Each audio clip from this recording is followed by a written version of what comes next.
Хат үлгісінде жазылған көлемі 1,5-2 беттей ғана болатын бұл мақала әлемнің бірнеше тіліне аударылып басылған. Алғаш жарық көргеннен бері бір ғасырдан аса уақыт өтсе де құндылығын әлі күнге жоғалтпай келе жатқан туынды. Бұл әкенің ұлына жазған хаты. Ендеше хатты бірге оқиық. Ұлым, сен алақаныңды жастанып ұйықтап жатырсың. Мен болсам, саған қарап ойланып отырмын.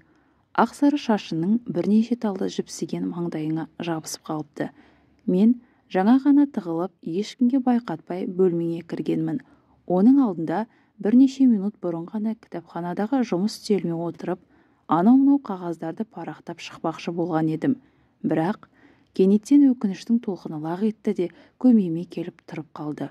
Сондықтан да өзімнің кінәмді мойындап, сенің жатын бөлмеңе келдім. Әкеңді мынандай ойлар мазалап отыр, балам. Мен күні бойы саған тым қатал қараппын.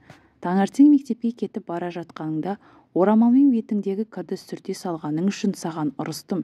Бәтеңкеңді тазаламапсың деп тағы да зекідім. Абайсызда заттарыңды жерге түсіріп алғанда шыдамай кетіп саған ауыр-ауыр сөздер айтып жібердім.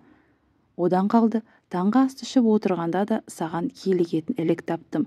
Стақандағы шырынды төгіп алдың, тамақты қомайғаланып жедің, шынтағыңды үстелдің үстіне қойып отырдың, нанға майды тым қалың қып жақтың. Ал таңғы пойызға мінгенінде сен сау бол әке деп айқайладың. Сонда мен басқа сөз таппағандай қабағымды түйіп, иығыңды тігісті ғане деп зекіп жібердім. Кешкісін тағы солай болды. Үйге қайтып келе жатсам, сен жолдастарыңмен асфальттың үстінде тізерлеп шарик ойнап жүр екенсің. Шалбарыңның тізесі қажалып қалыпты. Достарының алдында ұятқа қалдыратынды ойламастан, мен сені дереу үйге қуып тықтым.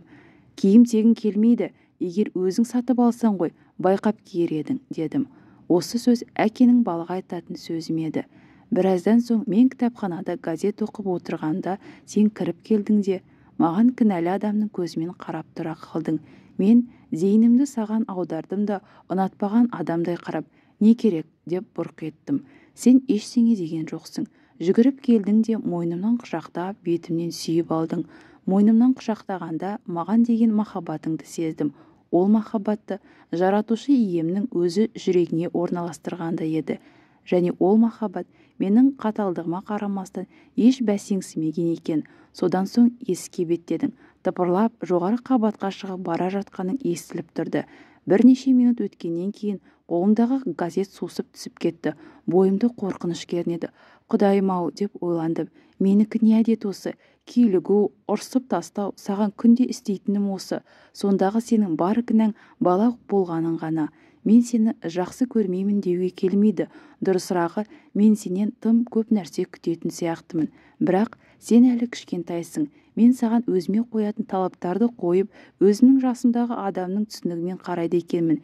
Әсілінде, сенің әрекеттерің мейірімге толы әрі шынайы да. Сенің жұдырықтай жүрегің өте үлкен болуы мүмкін. Ол биік-биік қыздардан да асып өтіп көтерілетін күн секілді. Жаңа жүгіріп келіп маған қайырлы түн тілеп, бетіммен сүйгеніңде мен соны түсіндім. Сенің бұл әрекетің оғаш, тіпті ерсі секілді, қалай істегің келсе солай істедің. Бірақ соның өзі жақсы. Басқасының бәрі бұныңмен салыстырғанда түкке татымайды. Міне, енді мен кереуетте ұйықтап жатқан жеріңе келіп тізерлеп, ұяттан өртеніп отырмын. Әрине, бұл отырысы менің бар кінәмді жуып шая алмайды. Оның үстіне, ертең сен оянғанда, осы ойлардың бәрін айтсам, сен бәрібір түсінбейсің. Алайда, мен ертең нағыз әке болып отырамын. Мен саған дос боламын. Сенің уайымың менің уайымым, сенің қуанышың менің де қуанышым болады. Тіпті саған қатқыл бір сөз айтқым кеп кетсе де, тілімді тістей қоюға әдеттенемін. Ол әлі бала ғой, кішкентай ғана бала, деп дұғаны қайталағандай ішімнен қайталап жүремін. Осыған дейін мен саған балаға қарағандай емес, үлкен адамға қарағандай қарап келіппін. Бірақ қазір сенің бір уыс боп жатқан жатысыңды көріп, сенің әлі де балдырған екеніңді әбден түсініп отырмын.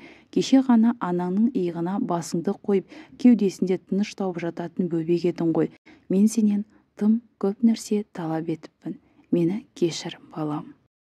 Құрметті оқырмандар, әр күн сайын арнамда жаңа оқиғалар болады. Лайк басып, пікір жазып, міндетті түрде тіркелуді ұмытпаңыздар.